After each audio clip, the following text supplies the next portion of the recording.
Bush wrote a book last year admitting he ordered torture. He'd do it again. The Army's own report from Abu Ghraib admits small children were raped in front of their parents. That's NBC News. You want to pull up the full report if you got the will to read it, listeners. This is what the good guys supposedly do, but they're not even worried about moral high ground. When foreigners do torture, it's horrible, it's terrible, they're dastardly, they're evil, but then simultaneously it's good when we do it. They're trying to warp our minds, but here it is. It says, with last week's release of Department of Justice legal counsel opinions, it is now widely known that Bush administration officials distorted survival, evasion, resistance, and escape training, a legitimate program used by the military to train our troops to resist abusive enemy interrogations by authorizing abusive techniques from the Sears training for use in detaining interrogations. So the point is, what was declassified last week is everybody getting Sears training at Special Forces level now. It's not how to resist it, it's how to do it. They're building an army of torturers. Well, then we should be hanging our head in shame, because that's not, I don't care what happens, that is not what the United States of America is supposed to be about, Alex. And like I said, if we lose all our moral high ground, then we certainly have lost the war on terror, because, you know, when our Constitution and our Bill of Rights don't exist anymore, well, that means the terrorists have won. But I think that happens internally. It doesn't happen from the terrorists. I think the terrorists are being used as an excuse. Well, I think there's no doubt whoever the terrorists are, and we know it's black ops, private corporate criminal networks that are doing the lion's share of it, that the terrorists have won. And the government and the media are terrorizing us. What's your take, Governor, on we were told bin Laden's been killed after 9.5 years, and now they say we got to take more rights. The terror threat's greater. Well, then that means as they kill more, then it makes more of a threat. I mean, when does this end? Well, I think here's the question I want to ask. Now that we've killed bin Laden, can't we bring all the troops home? Yes. Isn't it time for us to now pack up and come home? Isn't the war over? If this was indeed the man who masterminded 9/11, and we've now killed him, like they told us that they have on May 1st or whatever the date was, well then, shouldn't we be beginning immediate withdrawal from both Iraq and Afghanistan and bring all our men and women home? Incredible. Incredible. Let me raise another point. Jim Tuck. I mean, is that unreasonable? No, it's not. It seems to me now we won the war. Isn't this the ultimate thing, was to get the guy that allegedly did 9/11? Well, now they're saying that... Although, you know, I'll tell you something, Alex. We needed to capture bin Laden. You know why? Mm-hmm. We needed to find out how he achieved 9/11, because what happened on 9/11... I believe today it was not a controlled demolition, it was not nanothermite, and it certainly was not the pancake effect of two planes hitting a building. There was something else in play there, Alex. There was a weapon in play that day that I don't even know what it is, but I can equate it to being like a microwave. You know how you can take a piece of chicken and put it on a paper plate and stick it in the microwave and the chicken will burn, but the paper plate won't? Yes. Well, something happened that day equivalent to a microwave. And by capturing bin Laden, maybe we could find out what weapon he truly has. Because I just learned there were 1,400 cars toasted that day all over the streets of Manhattan. No, that's right. Cars that didn't have anything fall on them were completely fried, but expanding. Just like a secret helicopter reportedly crashed. We know they're 30 years advanced what they really have, but there's another area that if you look at it, British physicists and others, and it turns out the government did measure this, you can confirm it, radioactive isotopes used in small nukes were picked up in levels off the charts in and around the towers. No, I don't buy that. I don't buy that. Now, well, nukes were not used. Well, the radiation was picked up. Now, no, I don't buy it, because when those towers went down, there was less impact than when they brought down the Superdome in Seattle. And there should have been way more. Those towers literally disintegrated. They went into dust. And nukes don't do that. Not at that level. Radiation would have been extremely extremely high. Well, I'll tell you, Tower 1 and 2 are very suspicious. But when you look at 7, that's a conventional controlled demolition. No, it isn't. No, it was not either. Because you got to read the book, Where Did the Towers Go, by Dr. Judy Wood, BS, MS, and PhD. No, I know who she is. I know who she is. I just finished her book. It's very remarkable. Mm-hmm. Well, I agree with you that Tower 1 and 2 exploded into pyrotechnic dust, and things were being ejected long distances. But 7, you can see the boom, boom, boom, boom, boom, and the symmetrical collapse into its own footprint. Yeah, but you also see it lathering up a half hour soon, where smoke started coming out of one side of the building and one side of the building only. You had cases, the dust was everywhere with paper. Always remember, there's a simple thing. When metal when something is hot, it will glow, but it doesn't have to be hot to glow. Not everything that glows. But not everything that glows is hot. Well, I know this. They do have a lot of... There was a weapon used that day, Alex, but it's a weapon that's beyond anything that I know about. Well, I'll tell you what I want to know. I want to know why they killed bin Laden. If he knew how to make NORAD stand down, he knew how to have aircraft do maneuvers that the best fighter pilots couldn't do at Flight 77 at the Pentagon. He supposedly has these... We should have captured the guy. That should have been the highest priority. But again, I understand if it truly went down and the SEALs made the call on the ground, I understand why, because that's the same policy that we had for the last 40 years. Now, here's my issue. Bin Laden couldn't carry out 9/11. We know the hijackers were ordered to be let into the U.S. via the U.S. Embassy in Riyadh, Saudi Arabia. We know the head of the Defense Language School went public and said Atta was trained there. Even, Newsweek admits, hijackers trained at U.S. bases. They were decoys. They were set up. And following the MO of these people, the SEALs probably thought if they did do this mission that they were killing bin Laden, and they had a lookalike in there who was playing part in some drill and then found out it was real. And the SEALs shot him, and they threw him in the ocean and told the SEALs, good job, you killed bin Laden. That's exactly how the globalists operate. But, again, that is theory. That is going through a theory.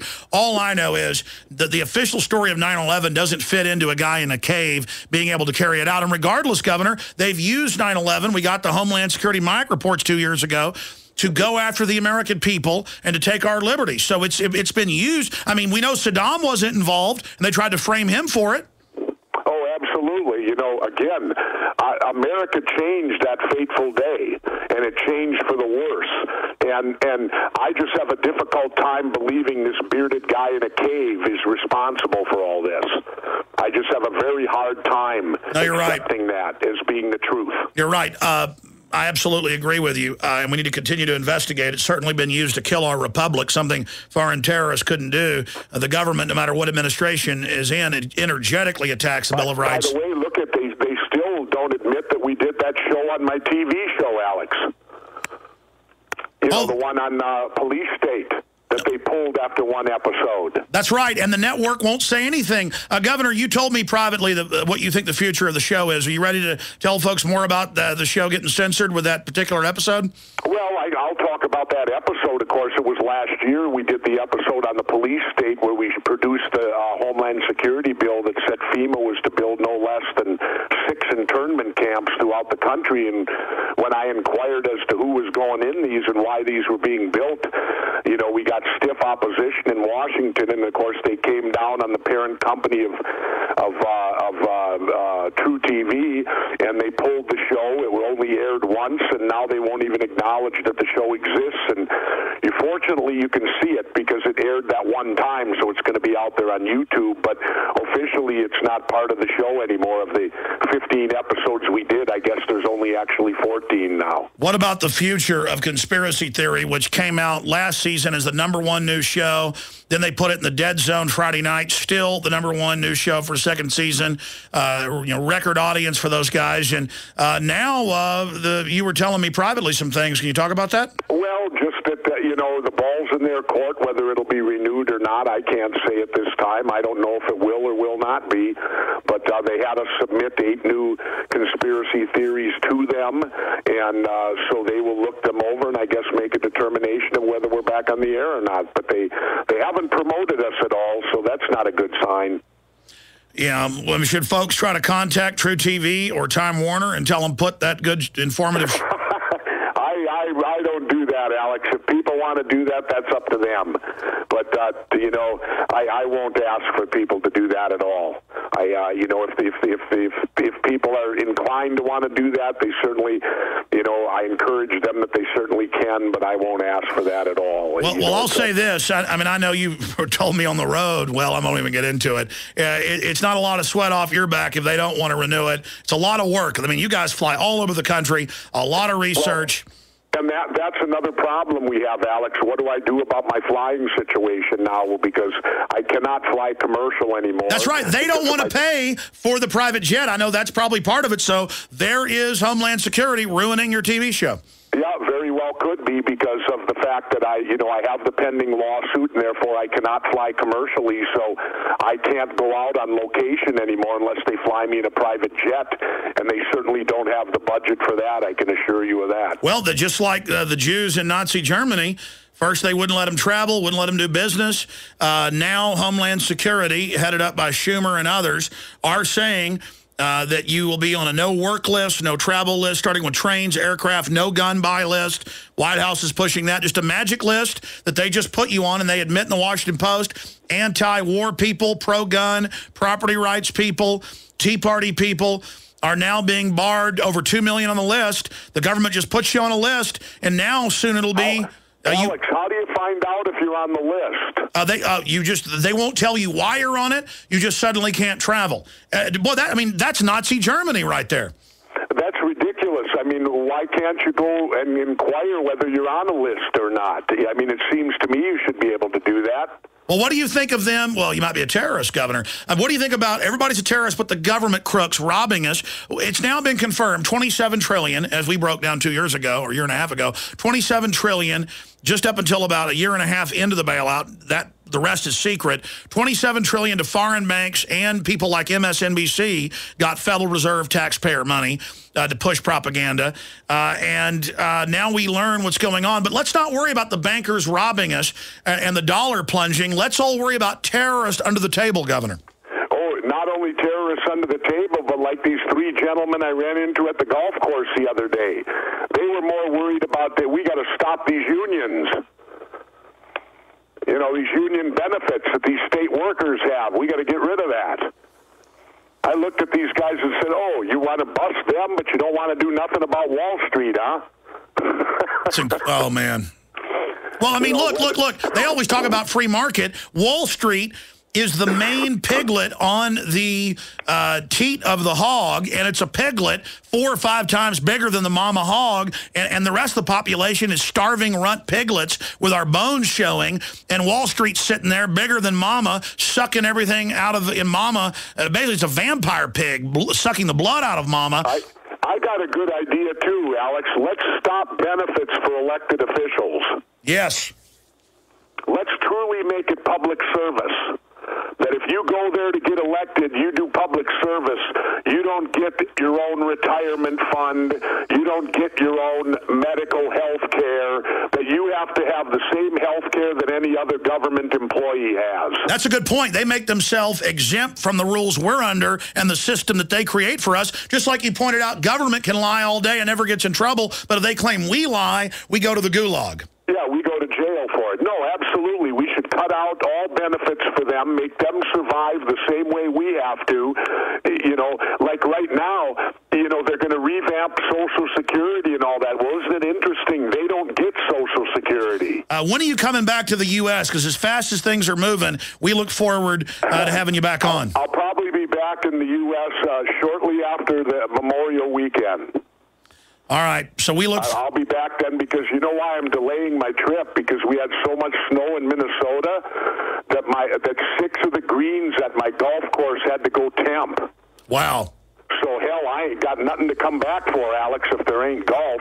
I'm going to take golf back up again just so I make myself not work all the time. Maybe sometime you come visit me again in Austin, we'll go play some golf. Well, we could do that, but remember that Texas is the home of the Texas wedge. You know what that is, don't you? Yes. That's where you putt 30 yards off the green because the ground's so hard you can't get a sand wedge down into it. It's like hitting concrete. Oh, man. I know that from playing Willie's course with him. Absolutely. Absolutely. Well, hey, listen, Gov, it was great having you on. Alex, take care, and I'll be back up in the States within a month, and we'll talk then. All right. We're going to break. Let me just say bye to you right here. I just want to commend you. Visit Infowars.com and PrisonPlanet.com. When you're on the sites, you can also tune in 24 hours a day to my daily radio broadcast. There's also a free iPhone app to listen to the syndicated radio show when and where you want.